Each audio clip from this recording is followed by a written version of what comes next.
On July 1st, 2010, the Long-Term Care Homes Act of 2007 came into effect. It reinforces that long-term care homes are where residents live and must be places where they feel safe, secure, and comfortable, and receive care that meets their needs, including physical, psychological, social, spiritual, and cultural needs. The legislation is a proactive approach on resident-focused care.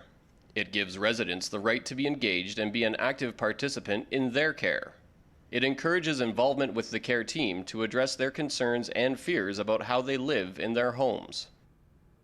Resident-focused care is about recognizing residents as individuals, empathy, communication, building relationships, and working with families. Section 3 of the Act sets out 27 rights of residents. The intent of the Act is to ensure these rights are provided through legislation. The Residents' Bill of Rights establishes in law that residents live with dignity, security, and safety while they are in a long-term care home. In addition to quality care, residents can expect to exercise these rights in order to maintain independence, participation, and self-fulfillment. All these residents' rights are established and guaranteed in this legislation. Staff working in any long-term care home are to respect and support all these rights.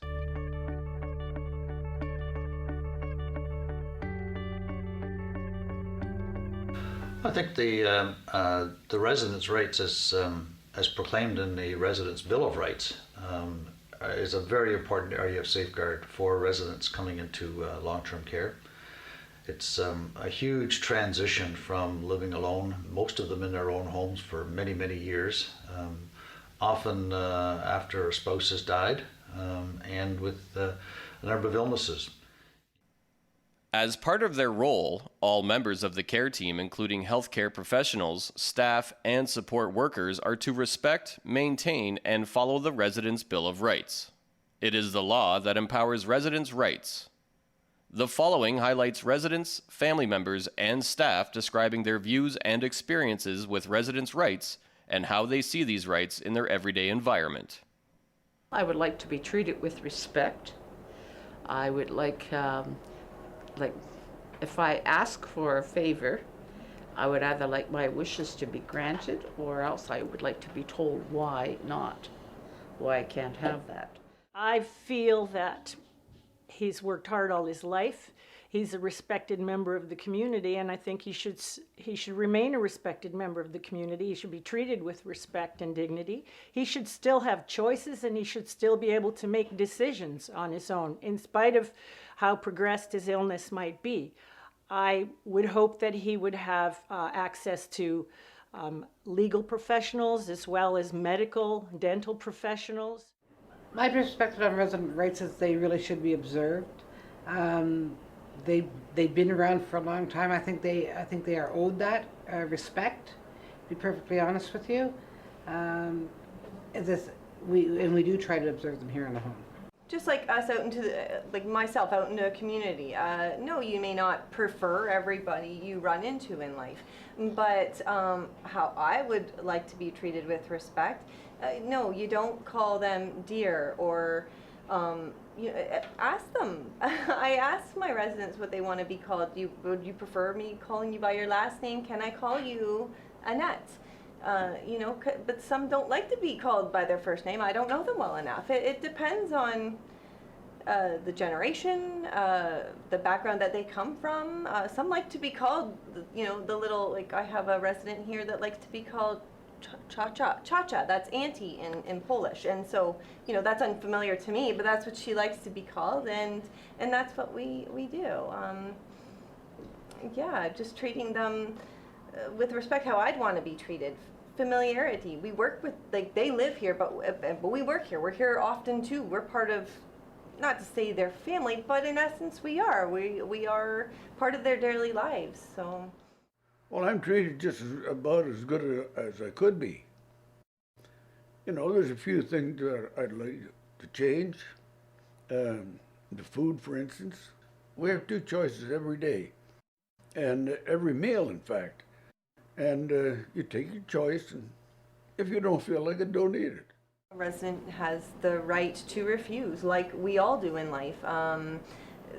I think that when people are admitted to a nursing home, they may not realize that, they see the nurses, they see the doctors, well, I have to do what these people say.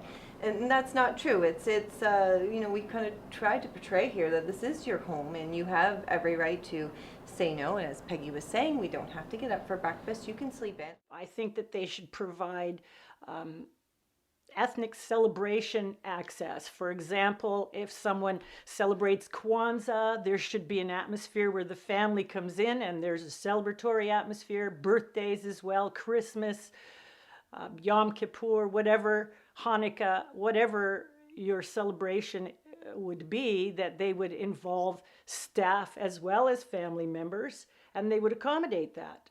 It still is a part of who you are. Residents should expect that their cultural needs, their social needs, and their religious needs are all respected by the staff and catered to in the long-term care home. That's where family councils can also help other family members understand what it is that the act entails, and to support family members in their role assisting the resident of the long-term care home. If my door is closed, knock, because I could be in the bathroom, or I could be undressed or semi-dressed. I would definitely like them to knock, but and have me say, come in, or have someone who is in with me say, come in.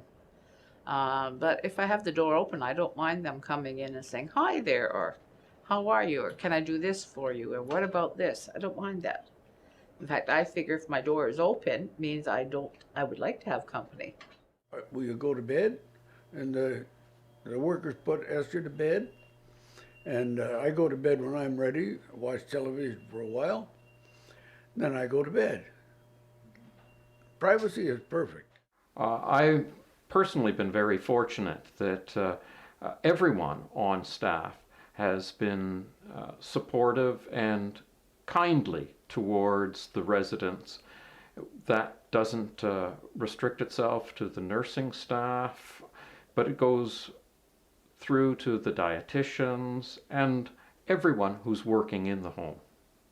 I would also like to know what family hours and when my family can come, how much time they can spend, what options are there around Queen's Gardens here to go for quiet talks, or for going outside and walking around the neighborhood once the nice weather comes. Well, the new Long-Term Care Homes Act gives residents the right to be treated as an individual. So their needs and wants are respected, their dignity is key, and that's what you would expect in your home and in a long-term care home. I would like them to have constant communication with the family so that we know his situation, good or bad, how he's doing. I like that they provide him with various crafts and interests, exercise programs that he can choose from, that he's not expected to attend. I like that reading material is made available to him, library access. They have, I would love to have a large variety of food choices. I think that's very important to accommodate various diets, be they religious based or medically based. I think that another thing is transportation should be provided if they can't, if they're not ambulatory, they should be able to go out in the world still and access the shopping centers, grocery stores, cinema, whatever. So they still feel like they're part of the community.